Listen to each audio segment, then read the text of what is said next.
Bonjour mesdames et messieurs, je suis tout à fait ravi de vous retrouver dans cette nouvelle édition, dans votre émission Midi au Caire. Comme vous savez, pendant cette édition, on essaye de jeter un coup d'œil sur les grands événements qui ont marqué la scène politique, économique, ou même la scène du tourisme, de culture même. Ici en Égypte, durant les derniers jours, très vite, nous avons commencé cette nouvelle tournée dans le monde égyptien, mais justement après cette petite pause.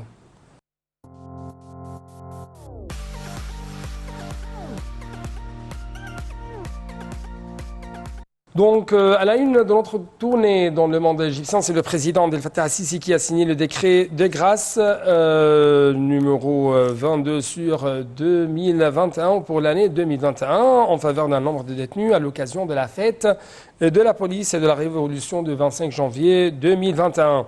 Un haut comité formé des autorités sécuritaires présidé par le ministre adjoint de l'Intérieur pour le secteur pénitentiaire sera chargé d'étudier les cas remplissant les conditions nécessaires pour bénéficier de cette mesure.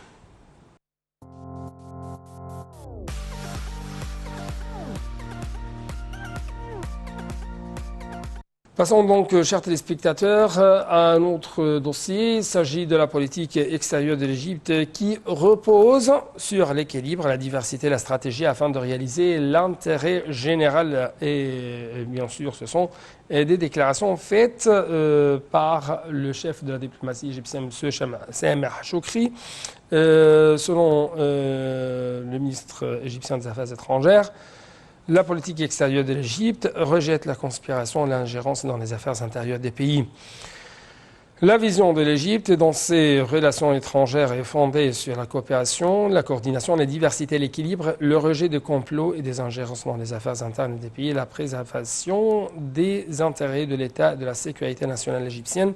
C'est ce qu'a indiqué M. Choukri dans son communiqué devant la séance plénière de la Chambre des représentants tenue sous la conduite de son président Hanaf El-Ghebali, pour entendre les communiqués des ministères sur la mise en œuvre du programme du gouvernement de l'Égypte démarre 2018-2020.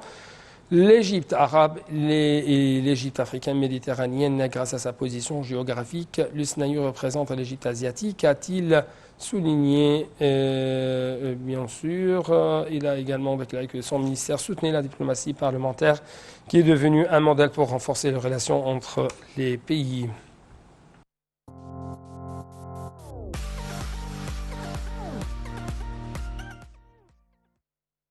À rappeler que le président Abdel Fattah al-Sisi s'est réuni avec le Premier ministre et certains ministres responsables. Le président a dirigé la mise en œuvre du projet de développement des villages de campagne égyptiens dans un cadre global et intégré en harmonie avec toutes les agences gouvernementales concernées afin d'atteindre le mérite de la performance, de la rapidité de mise en œuvre de la gouvernance de tous les piliers du projet, et ce, dans le but de changer radicalement le statut et la réalité des villages de campagne et leur dépendance dans tous les aspects de l'infrastructure, des services, des aspects sociaux, sanitaires et ceux de la vie.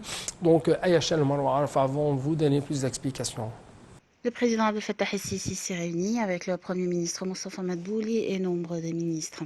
Le porte-parole de la présidence de la République a déclaré que la réunion a porté sur le suivi du plan exécutif de développement de 1500 villages et de leur dépendance comme première étape du projet national de développement de la campagne égyptienne. Monsieur le Président a dirigé la mise en œuvre du projet de développement des villages de campagne égyptiens dans un cadre global et intégré en harmonie avec toutes les agences gouvernementales concernées afin d'atteindre le mérite de la performance, de la rapidité de mise en œuvre et de la gouvernance de tous les piliers du projet dans le but de changer radicalement le statut et la réalité des villages de campagne et leur dépendance dans tous les aspects de l'infrastructure, des services, des aspects sociaux, sanitaires et ceux de la vie. La réunion a été témoin des étapes opérationnelles de la première phase du projet visant à augmenter l'efficacité de 1500 villages en améliorant toutes les composantes d'infrastructures d'eau, d'électricité, de gaz, d'assainissement, de revêtement de canaux, de pavage de routes, en plus de l'axe de service qui comprendra la santé, l'éducation et les programmes sociaux, tout en mentionnant le rôle et la responsabilité de toutes les agences gouvernementales concernées impliquées dans la mise en œuvre de ce projet et son calendrier précis.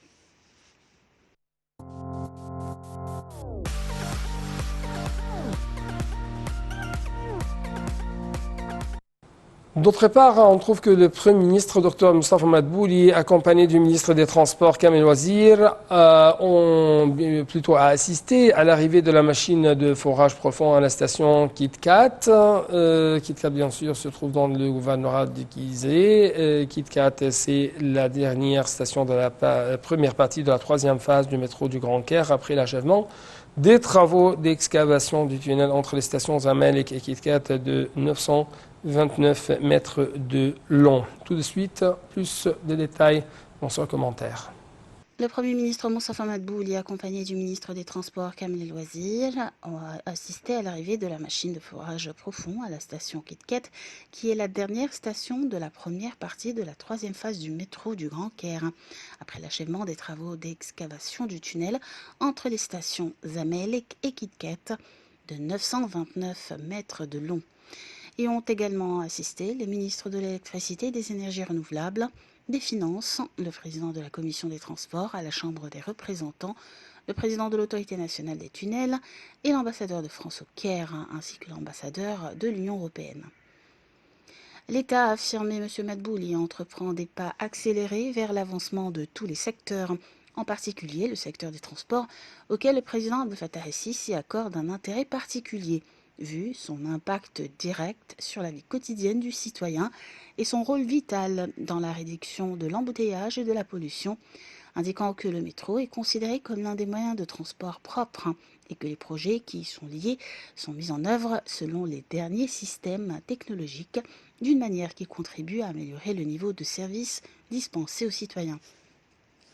Il a également souligné que de nombreux projets de transport en commun ont été mis en œuvre pour relier les différentes parties de la République, d'une manière qui sert les objectifs de développement et contribue à faciliter le déplacement des citoyens.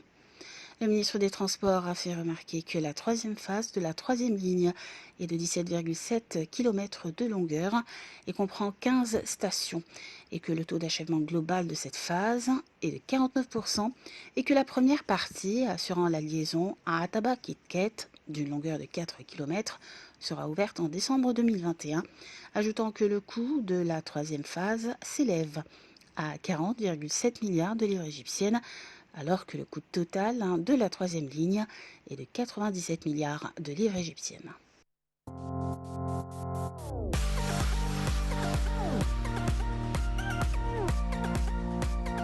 Dans le domaine de l'économie, chers téléspectateurs, nous pouvons lire « L'État a mobilisé les moyens nécessaires pour mettre en œuvre le projet triennal de développement des zones rurales qui cible les 4500 villages, selon les affirmations du président Abdel Fattah el-Sisi lors de son allocution prononcée à l'occasion de la 69e fête de la police. Le projet de développement des villages lancé par le gouvernement représente un grand défi car il touche à la vie de 55 millions d'Égyptiens. Nous souhaitons qu'une fois achevé, nous ayons réussi à développer ces régions. C'est ce qu'a souligné le chef de l'État.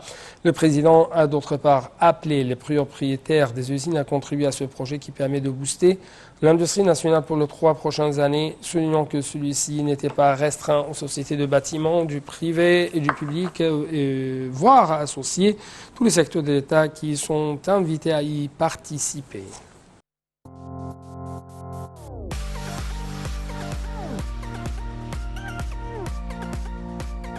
Toujours, nous parlons de l'économie. À cet égard, le président Abdel Fattah el-Sisi a confirmé que les méga-projets nationaux en Égypte constituent un marché prometteur pour l'investissement de grandes campagnes étrangères. Lors d'une réunion avec le président du groupe CGM, Rodolphe Saadé, et plusieurs responsables de la compagnie maritime française en présence du Premier ministre Moustapha Madbouli et le ministre du Transport Kamel El Wazir, le président Sisi a examiné la coopération avec la compagnie française pour le fonctionnement et la gestion de la station portuaire multifonction d'Alexandrie. Le porte-parole de la présidence de la République, Bassam Mourad, a déclaré que le président du groupe CGM s'est félicité du climat des affaires soulignant le souci du groupe CGM d'étendre la coopération avec l'Égypte dans le domaine de la gestion des ports, ajoutant ainsi que le groupe avait l'intention de créer un centre pour la formation technologique des jeunes dans le secteur du transport maritime et dans le domaine de la logistique.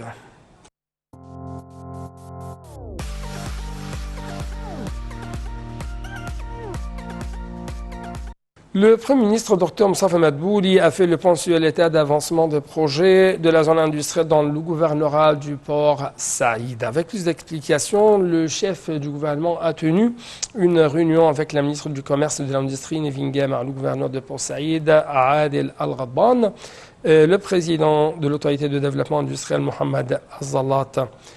Le gouverneur de Port Saïd a passé en revue le développement commercial et le volume des investissements existants dans la zone industrielle, qui comprend 300 usines, dont 5 créées au cours des 5 dernières années. La zone industrielle est située sur une superficie de 798 faits et compte de nombreuses industries telles que le marbre, le prêt-à-porter, le papier, le bois, l'électricité, le plastique, l'alimentation, le cuir, les industries chimiques et métalliques, avec un coût d'investissement estimé à 14 milliards de livres égyptiennes, offrant des opportunités d'emploi à environ 23 000 habitants de Port Saïd. C'est ce qu'a ajouté M. Al-Ghadban.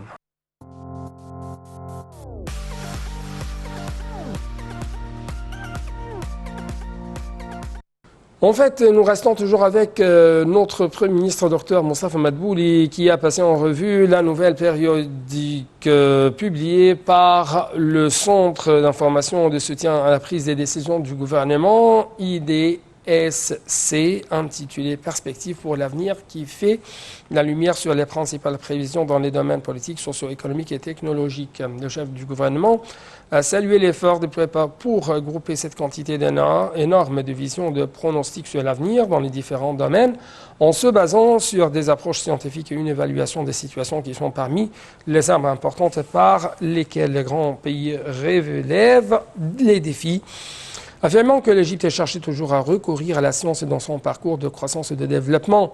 Pour sa part, le président par intérim de l'IDSC, plutôt de l'IDSC, M.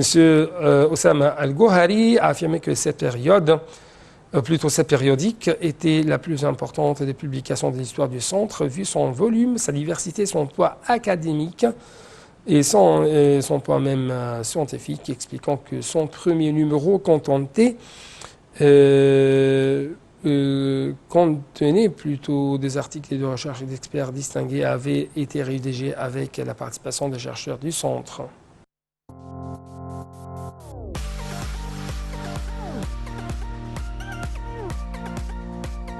Passons, chers téléspectateurs, donc actuellement à la coopération égypto-allemande en matière d'énergie.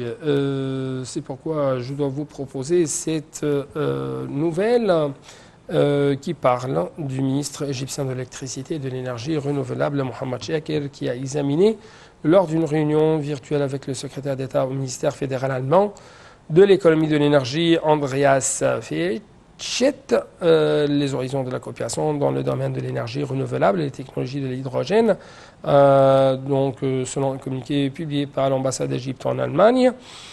Lors de la réunion à laquelle ont participé plus de 100 représentants de firmes et des parties concernées des deux côtés, M. Shakir a passé en revue le développement positif et l'extension sans précédent dans les secteurs de l'énergie renouvelable en Égypte, ainsi que l'intérêt croissant accordé à l'hydrogène vert sans émissions de carbone en tant que pilier des efforts de développement durable, soulignant le succès de l'Égypte dans la réalisation de l'objectif d'augmenter le pourcentage d'énergie produite à partir de sources renouvelables à 20% dans le mix énergétique égyptien d'ici la fin de 2021, un an avant l'échéance fixée pour atteindre ces objectifs, et en visant une augmentation de ce pourcentage à 42% d'ici 2035.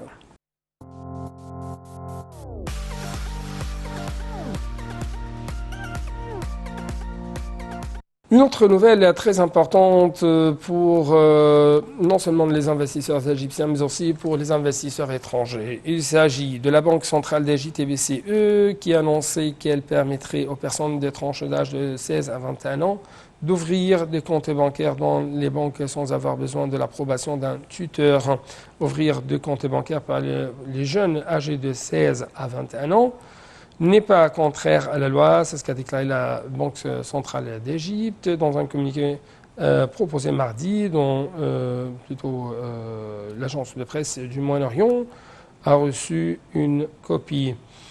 La Banque centrale d'Égypte a souligné l'importance d'offrir des produits et services qui répondent aux besoins de ces jeunes pour se refléter positivement sur les taux d'inclusion financière. Donc, c'est une bonne nouvelle pour les jeunes égyptiens, les jeunes investisseurs égyptiens étrangers même.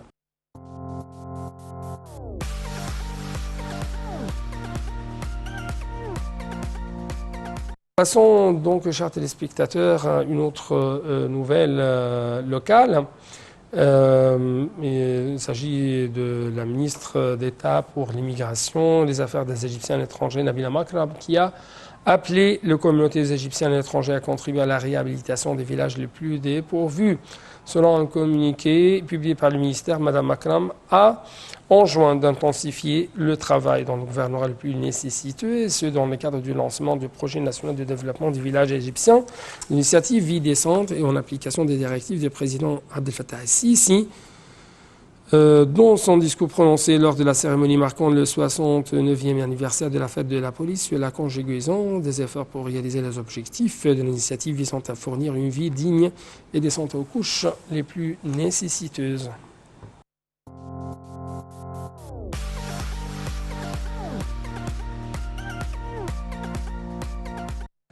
Le ministre de la Main-d'œuvre, Mohamed Safan, a souligné que le ministère avait assuré au cours de la dernière période plusieurs offres d'emploi aux jeunes sur le marché du travail, tant à l'intérieur qu'à l'extérieur, dans le but d'enrayer le chômage. M. Safan a indiqué dans son communiqué avancé devant la séance plénière du Parlement sous la conduite de son premier sous-secrétaire, le conseiller Ahmad Saad, sur l'application du programme du gouvernement en Égypte dès mars 2018-2020, et que la création de nouveaux offres d'emploi intervenait dans le cadre de la responsabilité incombant au ministère à l'égard de la main-d'œuvre, précisant que ceci était et demeurait l'un des importants objectifs que le ministère et tous les organes concernés de l'État cherchaient à atteindre.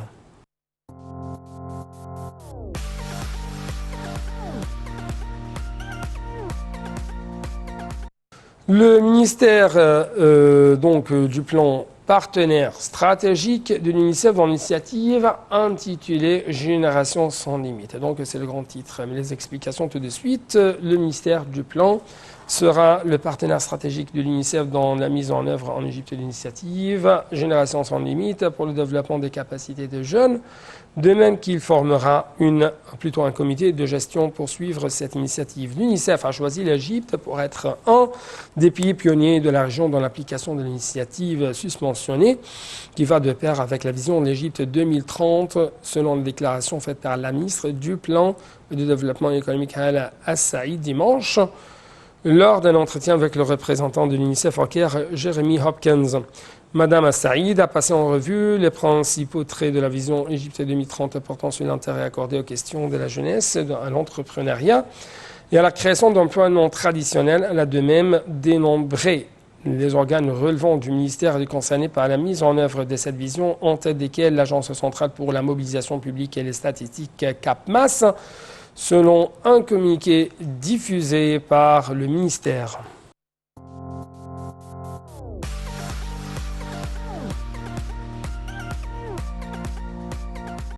Dans le monde des sciences et dans le monde de la technologie, on trouve que la ministre de l'Environnement, Yasmine Fouad, a affirmé que le ministère avait pris plusieurs mesures durant les 2 dernières années pour remplir ses engagements envers les accords écologiques internationaux.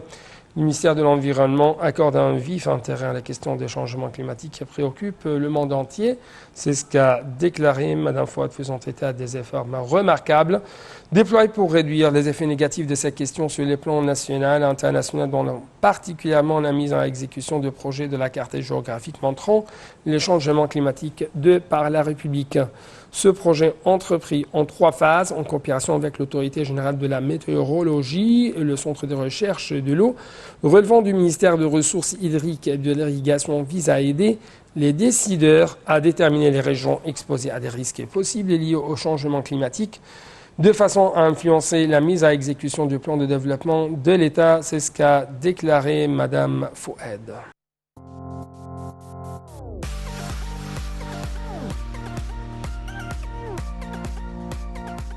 L'Égypte, c'est le premier pays africain à obtenir des doses de vaccins. Donc, c'est une bonne nouvelle au niveau de la santé de l'Égypte. Avec plus de précision, l'Égypte, encore une fois, c'est le premier pays africain à obtenir des doses de vaccins et à entamer la campagne de vaccination contre le coronavirus, selon les déclarations faites dimanche par la ministre de la santé de la population Hala Zeid lors d'une conférence de presse après avoir assisté aux premières injections à l'équipe soignante de l'hôpital d'isolement Abu Khalifa Ismail. La protection des personnels médicaux est une priorité pour l'État égyptien, a-t-elle renchéri, expliquant que les personnels des hôpitaux d'isolement des maladies infectieuses et pulmonaires seront les premiers à être vaccinés gratuitement. Le vaccin sera ensuite donné gratuitement à leurs pairs opérant dans les hôpitaux du ministère, les hôpitaux universitaires, ceux des forces armées et de la police, puis sera injecté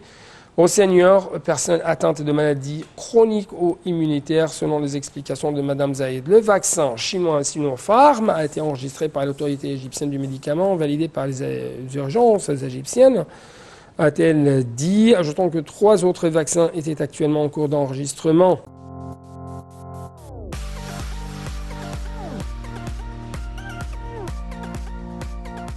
Donc, bonne chance pour les Égyptiens, non seulement dans le mondial de handball, mais aussi dans tous les domaines.